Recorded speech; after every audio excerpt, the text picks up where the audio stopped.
sommet One Planet qui s'est tenu à Paris cette semaine. La France souhaite-t-elle désormais occuper le leadership sur la question du climat, ses désaccords avec Donald Trump, son positionnement vis-à-vis de Bachar el-Assad, les questions de politique intérieure, son gouvernement, l'action de ses ministres, ses opposants, mais aussi ses ambitions face au chômage. Entretien réalisé au Palais de l'Élysée. Monsieur le Président. Bonsoir. On est dans votre bureau ou dans l'un de vos bureaux. Il y a quelques minutes, on m'a dit que ce n'était pas toujours le même bureau. Vous avez plusieurs bureaux à l'Élysée. J'ai deux bureaux à l'Élysée. Ici, c'est le bureau historique? C'est le bureau historique, oui, le bureau officiel, le bureau où je reçois les invités, les autres étrangers ou autres. Le bureau où je fais d'ailleurs souvent aussi les choses les plus compliquées.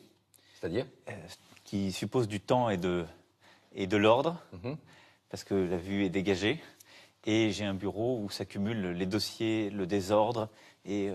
Donc ça, c'est le bureau rangé. Les dossiers que je... Voilà, ça c'est le bureau rangé. C'est là aussi, c'est très honnête avec vous. C'est le bureau de la photo aussi. C'est le bureau de la photo officielle, c'est le bureau officiel du général de Gaulle et de tous mes prédécesseurs. Qui l'ont bougé au fur et à mesure aussi. Il y avait un bureau qui était là, voilà. Ensuite il était là. Il n'a, je crois, jamais été mis dans cette positionné là. Mais c'est ce même meuble. J'ai envie de vous poser une question. Est-ce que vous y passez finalement beaucoup de temps dans ce ou ces bureaux? Oui.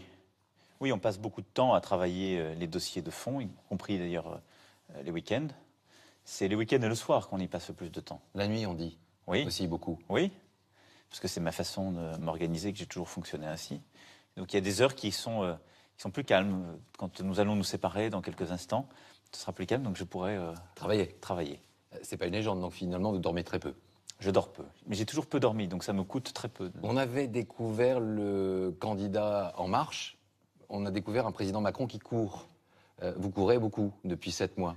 Je dirais pas que je cours, mais j'essaie de rendre chaque instant utile. J'ai pris des engagements devant nos concitoyens. Et je pense qu'il faut faire ce qu'on a dit. Et il faut le faire le plus vite possible, parce que s'il y a une crise démocratique, c'est une crise de l'efficacité. Les gens ne croient plus ce qu'on dit. Donc il y a du retard à rattraper. Et donc il y a à la fois du retard à rattraper, parce que sur le plan économique, social, il y avait beaucoup de choses qu'on aurait dû faire bien plus tôt et bien plus nettement, ce qui a été fait en début de quinquennat. Et puis il y a surtout un rapport aussi au temps, il y a un rapport entre la parole politique et le temps politique. Et il vous obsède ce temps qui passe déjà? Il m'obsède. Le rapport au temps est une question plus large qui m'a toujours obsédé. Je pense qu'on ne s'engage pas en politique si on n'a pas un certain rapport au temps. Je pense qu'on peut changer les choses en profondeur si on décide d'y mettre beaucoup d'intensité, et donc c'est ce que suppose cette fonction, avec ensuite un Premier ministre, un gouvernement.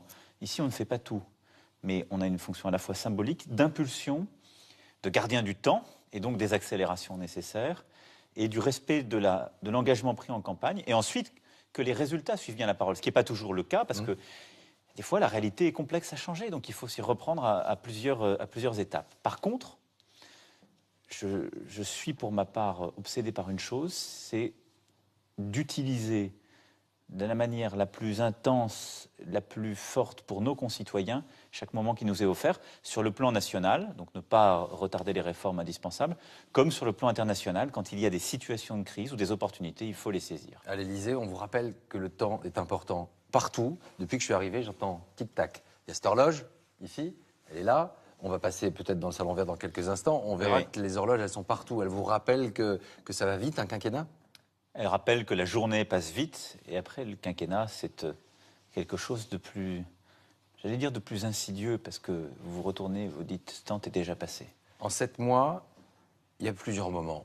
La rencontre avec Vladimir Poutine à Versailles, le discours interreligieux à Abu Dhabi. Il y a eu cette rencontre entre la France et l'Afrique, à Ouaga, il y a quelques semaines, quelques jours, et puis le sommet sur l'environnement. Il y a peut-être aussi une question que les Français se posent. Est-ce que notre président aujourd'hui, finalement, il travaille pour le rayonnement de la France ou il travaille pour les Français? C'est peut-être une question qui se pose en vous voyant aussi comme ça. C'est normal. Je travaille pour les Français parce qu'il y a eu beaucoup de séquences et de moments et de décisions qui ont été prises pour le pays, dans le pays. Les réformes économiques et sociales, la transformation de notre école qui est en cours, les décisions sur l'enseignement supérieur, le lancement d'initiatives sur la ville, les banlieues, sur la pauvreté, avec des décisions qui se sont traduites d'ailleurs dès le texte budgétaire qui est en cours. Simplement, il voit plus de monde se déployer, ce qui est normal en France, sur les sujets français, parce qu'il y a un Premier ministre, un gouvernement, et ce n'est pas au président d'aller porter lui-même tous les sujets. Donc il y a eu un temps important. Et ensuite, ce qu'il faut comprendre, c'est que tout se tient. Tout se tient. On ne peut pas lutter efficacement contre le terrorisme et protéger nos concitoyens si on n'a pas une action efficace avec le Sahel. Je suis déjà allé 2 fois justement au Mali, je retournerai pour la fin d'année au Niger.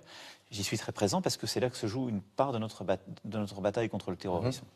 La Syrie, où j'ai déployé beaucoup d'énergie pour qu'on revienne dans le jeu diplomatique. La crise au Liban. Et donc tout ça, je veux que vous compreniez que c'est un agenda ou de construction de la paix ou de lutte contre le terrorisme qui est essentiel pour nos concitoyens ici. Travailler pour une nouvelle relation avec l'Afrique, c'est indispensable pour éviter des migrations subies qui sinon bousculeront le pays. Et travailler pour le climat, mais c'est travailler pour notre quotidien. Parce que c'est une urgence en même temps qu'une responsabilité. Et aussi peut-être pour les guerres à venir, pour effectivement des exodes plus importants. On va y revenir dans un instant. Donc tout se tient, si vous voulez. L'Europe, quand le président de la République agit sur la scène européenne ou internationale, moi je l'ai dit et je l'ai présenté fin août, je le fais toujours avec une obsession, l'intérêt de la France et ses valeurs. Et il faut faire les deux ensemble. Et notre intérêt, c'est la sécurité de nos concitoyens, lutter contre le terrorisme, construire la paix et défendre nos intérêts de long terme comme le climat. Vous parliez du G5, du terrorisme, de la Syrie. Juste une question. Bachar el-Assad est toujours en place. Oui. Est-ce que votre position sur ce plan-là a changé? Est-ce qu'il est un homme avec qui on doit dialoguer?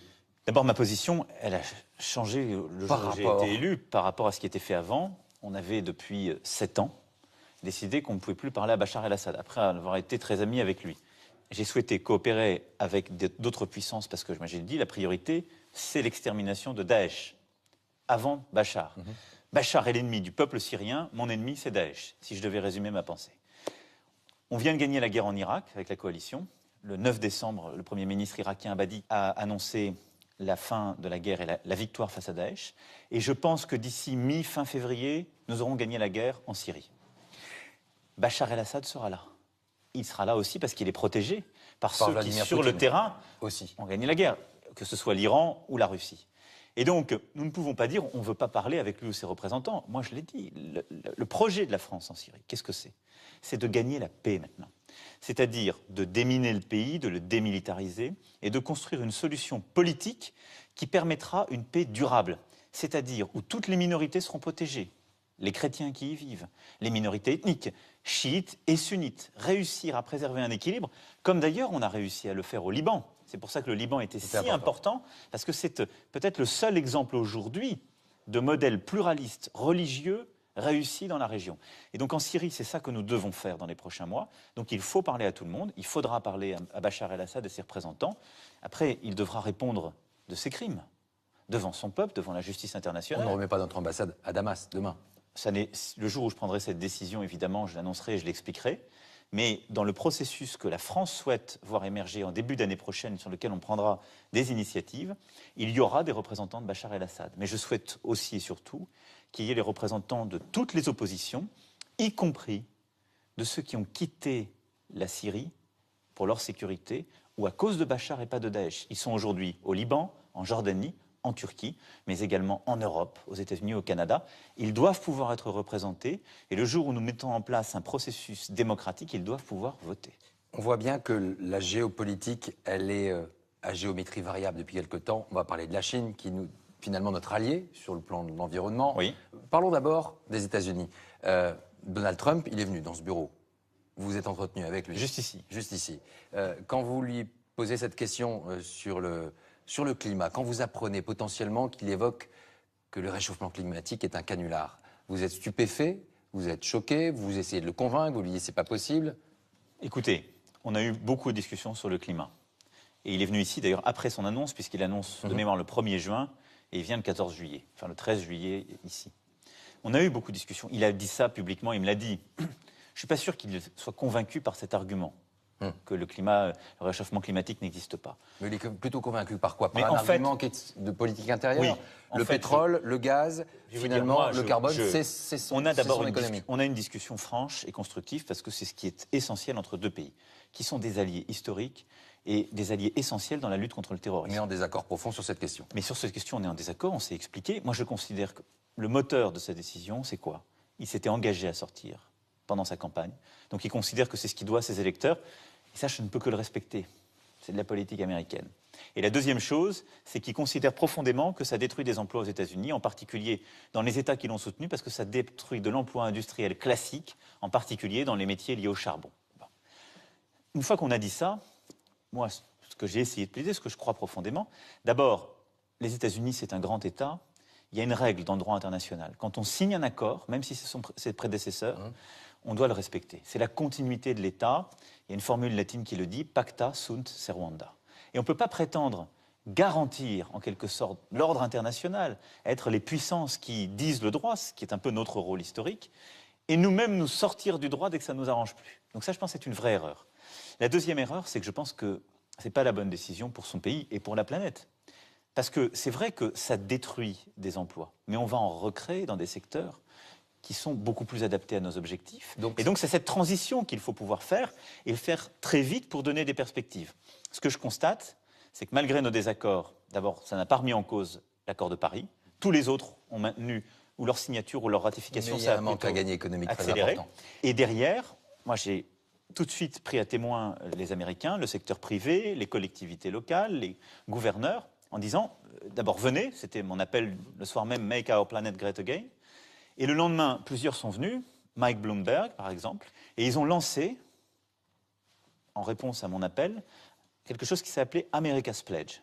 C'est-à-dire le secteur privé, les collectivités, les villes, les États fédérés, se sont dit, nous, on va compenser ce que l'Amérique aurait dû donner.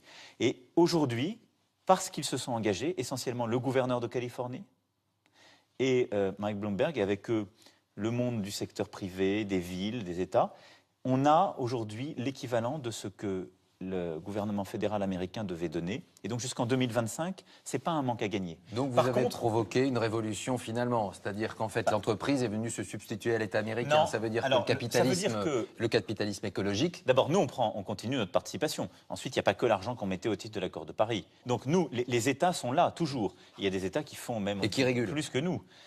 Alors il y a plusieurs engagements, il y a le financement, il y a la régulation, il y a la taxation, ce qu'on fait à l'intérieur de nos frontières, au niveau européen, au niveau international.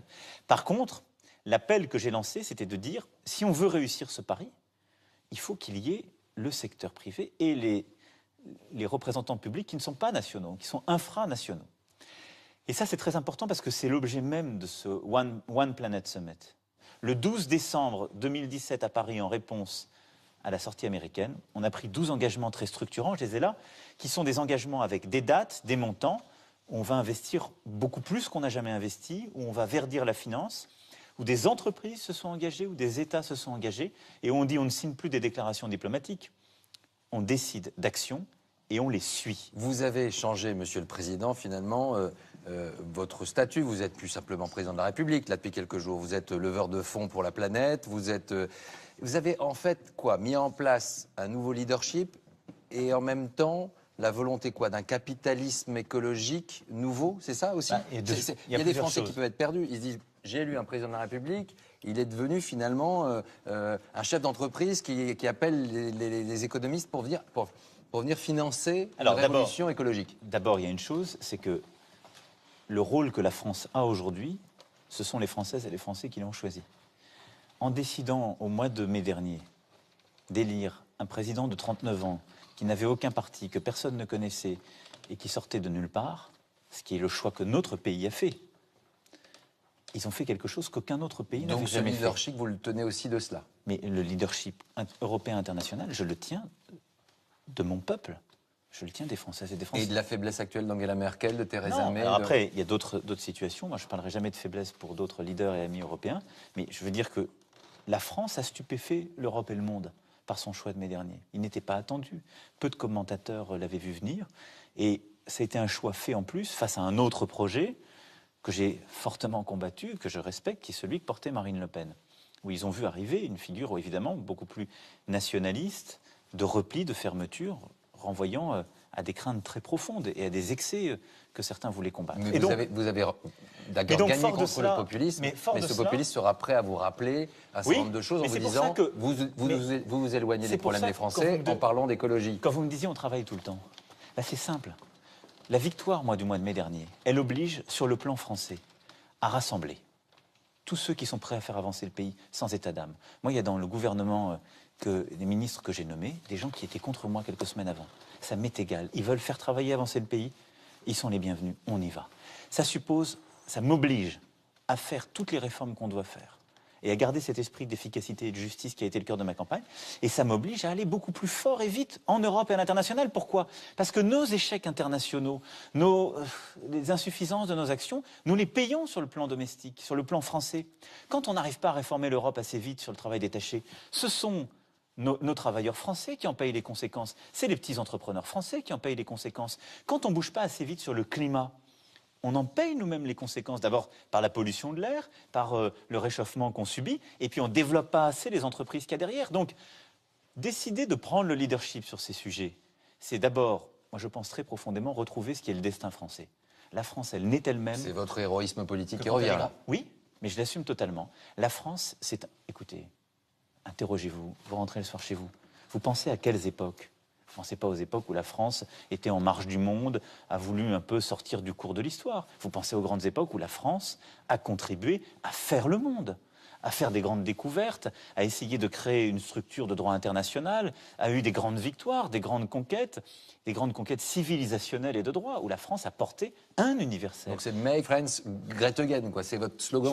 Je n'irai pas plagier le slogan de Donald Trump, je l'ai détourné pour la planète, mais je crois très profondément que la France, elle n'est elle-même que quand elle porte une vraie vision européenne et une vraie volonté de tirer le monde vers son avenir. Monsieur le Président, vous parliez tout à l'heure des États-Unis qui avaient un regard finalement sur son économie et que Donald Trump appliquait finalement un programme de politique intérieure économique sur le pétrole.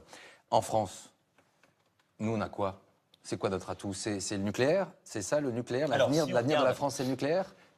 Pas seulement, mais dans un premier temps et encore dans l'entier. Si on parle du climat et du lien climat-économie, moi c'est vrai que moi je ne suis pas un activiste du climat depuis des décennies. Vous avez même reproché pendant la campagne d'être un petit peu atone sur cette question. Mais moi j'ai toujours été sincère. Vous êtes converti rapidement sur la fin ou c'est finalement électoralement c'était pas très efficace? Non, c'est pas ça. C'est que d'abord il faut toujours expliquer les choses. C'est d'abord il y a des gens qui m'ont convaincu. J'ai changé de point de vue sur beaucoup de sujets, sur des sujets structurants. Il y a des sujets qui n'étaient pas... le glyphosate, par exemple, n'était pas un sujet avant la campagne présidentielle qui faisait partie de mon quotidien. J'ai lu, j'ai écouté, j'ai appris. C'est la France qui a réussi à faire une vraie avancée. On autorisait à nouveau 10 ans. On le garde 3 ans? Tout le monde était parti sur 10 ans. Parce que la France a bloqué, on est à un moment revenu à 3 ans. Et puis on s'est fait lâcher par d'autres, on est à 5 ans. Mais il va falloir trouver quelque chose pour le remplacer. Parce que les agriculteurs, eux, exactement, ils sont inquiets. mais c'est là le réalisme. C'est là où moi c'est toujours le en même temps. Je ne suis pas en train de dire le climat ne doit pas être une idée toujours négative avec des interdictions. C'est une vraie transformation. Mais je suis aujourd'hui convaincu profondément qu'on peut avoir un dynamisme économique et une exigence climatique. Si on regarde aujourd'hui le sujet du réchauffement, quelle est la manière de lutter contre le réchauffement climatique? C'est lutter contre le CO2 qu'on émet, ou l'utilisation donc de matières fossiles. Vous dites le nucléaire, ça ne renvoie pas de CO2, ça non, au moins c'est propre. Exactement. Je dis donc, dans notre production aujourd'hui d'électricité, d'énergie en France, quel est le problème? Le thermique et le charbon.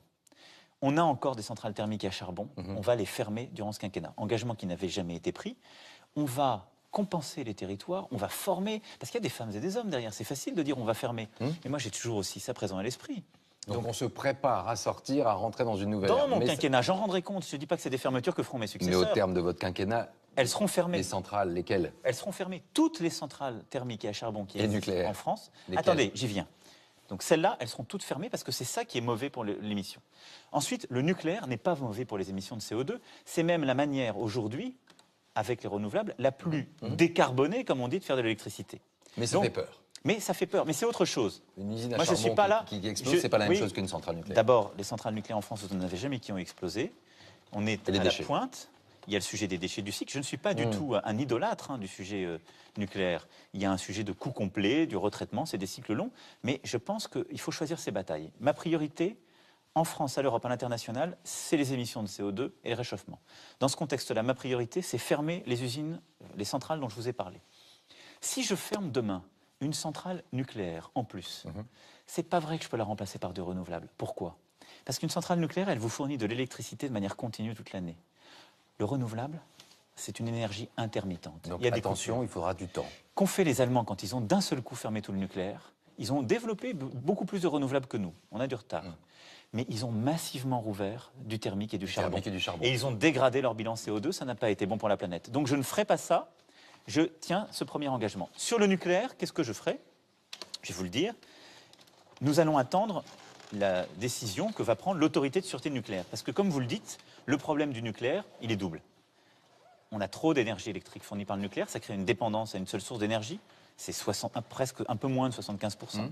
Et la deuxième chose, c'est les éléments de sûreté. Donc on a une autorité indépendante qui s'appelle l'autorité de sûreté nucléaire, qui rend des avis, elle va rendre un avis d'ici 18 mois, où elle va dire, réacteur par réacteur, ce qui est sûr, ce qui l'est moins, ce qu'on peut prolonger au-delà de 40 ans, ce qu'on doit arrêter. Et en fonction de ça, on prendra les décisions de fermeture. C'est comme ça qu'on va faire, c'est tout simple. Et donc ce sera rationnel. Et donc, pour faire face à cela, on devra fermer certaines centrales. Peut-être qu'il faudra d'ailleurs moderniser certaines autres. Et en parallèle de cela, ce sur quoi nous sommes aujourd'hui en retard, c'est le renouvelable.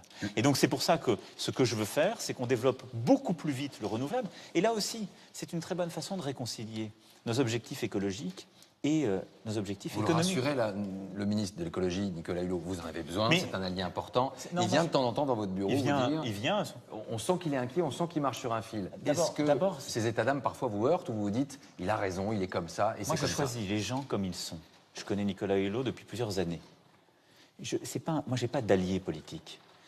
Mais c'est un allié important dans le combat que vous menez. J'ai nommé un Premier ministre qui dirige un gouvernement. Et j'ai nommé sur sa proposition les ministres. Ce ne sont pas des alliés, ce sont des gens qui sont engagés dans une action, dans un ministère.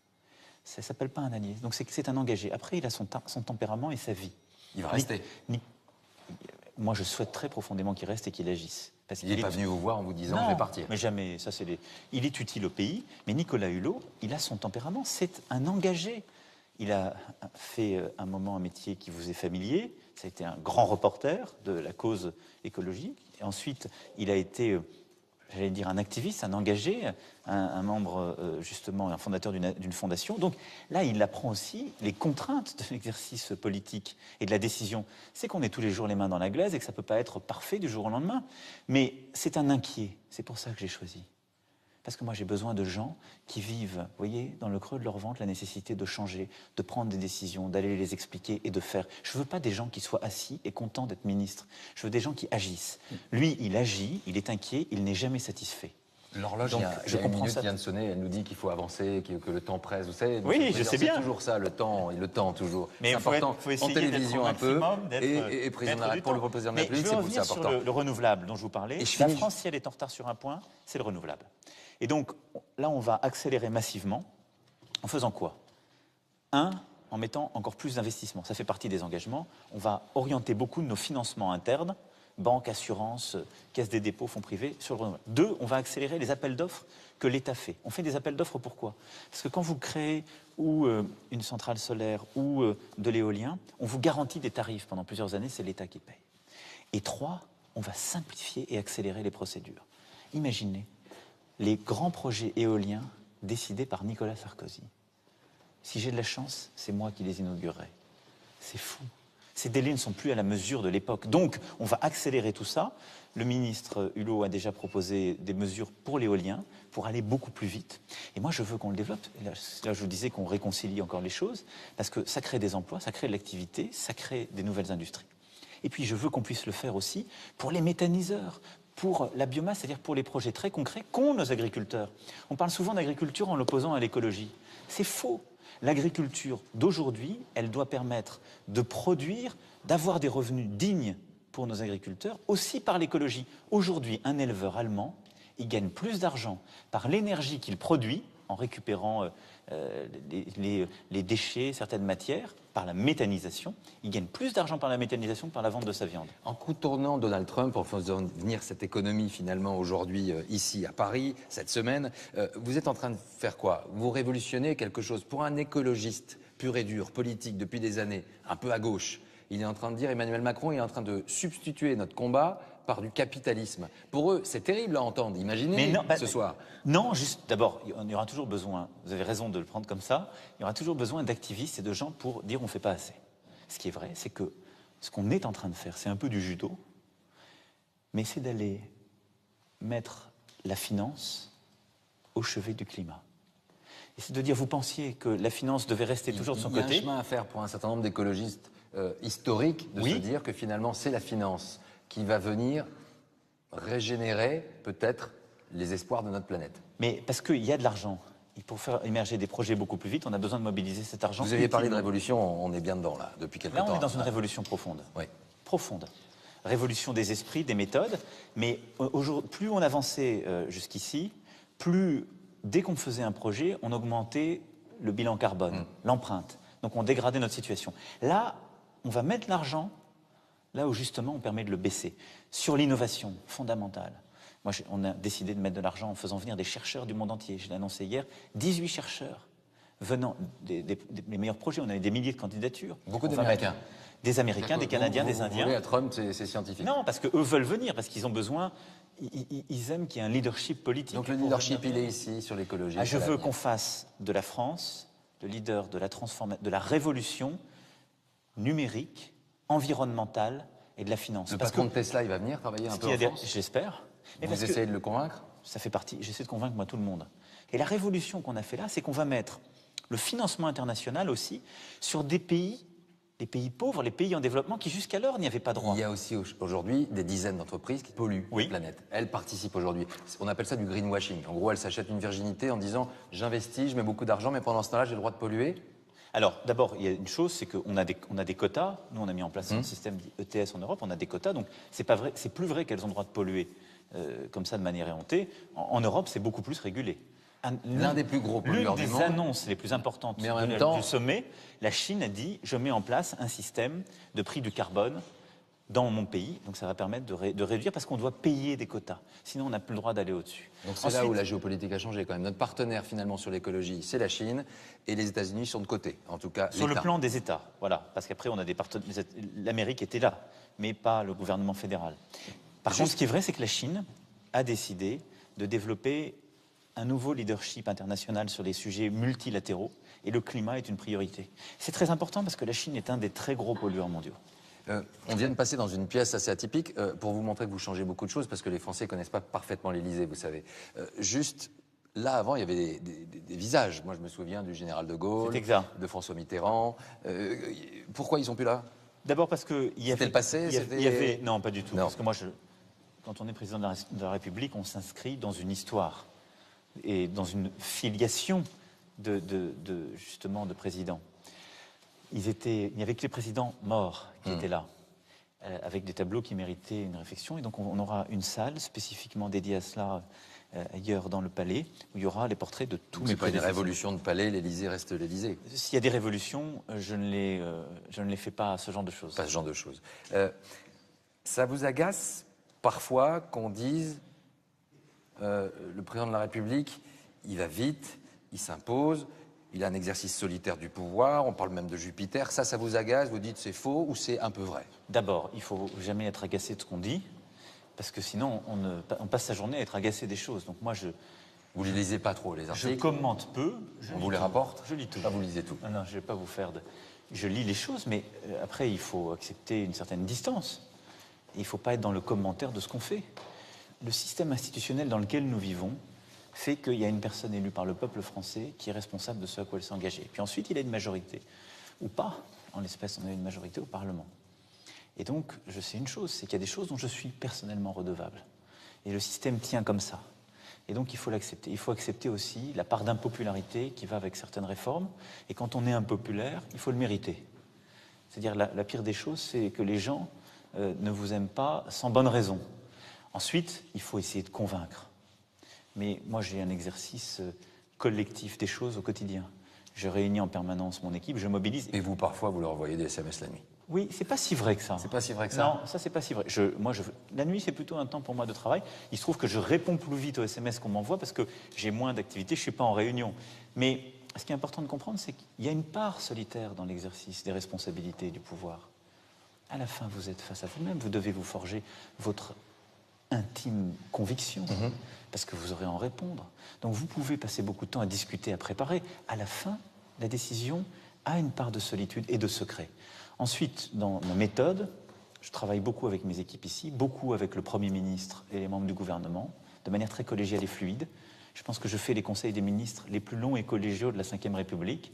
On a des échanges permanents sur tout. Je veux que tout soit débattu. Et même à l'international, vous avez vu en 7 mois le nombre de pays européens que j'ai visités ou de dirigeants européens que j'ai vus, avec lesquels je travaille. Et donc, il faut avoir une capacité à mobiliser, à inspirer, à tirer les autres.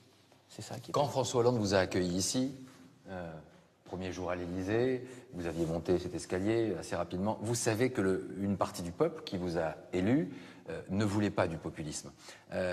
On vous rappellera assez vite qu'il y a encore 3 millions de chômeurs en France, que l'écologie c'est formidable, que les ambitions que la France puisse avoir sur le plan diplomatique c'est très important, mais on vous renverra ce chiffre parce que François Hollande, lui, a eu ce chiffre dans son sac à dos pendant tout son quinquennat. Plus de 3 millions de chômeurs. Ça va mieux, ça va pas mieux, pourquoi le chômage baisse pas? Je ne suis pas un commentateur de la situation du pays au jour le jour. Les décisions que nous avons prises en début de quinquennat, elles n'ont pas d'impact immédiat. Il y a encore quelques décrets qui sont à prendre. Donc il faudra du temps avant que le chômage baisse. Il faut compter 2 ans pour que les décisions que vous prenez. Après, vous avez un cycle européen que la France peut contribuer à améliorer et qui fait qu'il y a un peu plus de croissance en Europe et ça nous tire tous. Mais il faut à la fois de la détermination et de l'humilité. Détermination, sur le sujet du chômage, j'ai pris mes responsabilités. J'ai fait tout de suite la réforme la plus importante qui avait été évitée en France depuis 20 ans. Tout de suite. Je m'étais engagé à le faire, je l'avais dit aux Français, j'avais même dit qu'on le ferait par ordonnance.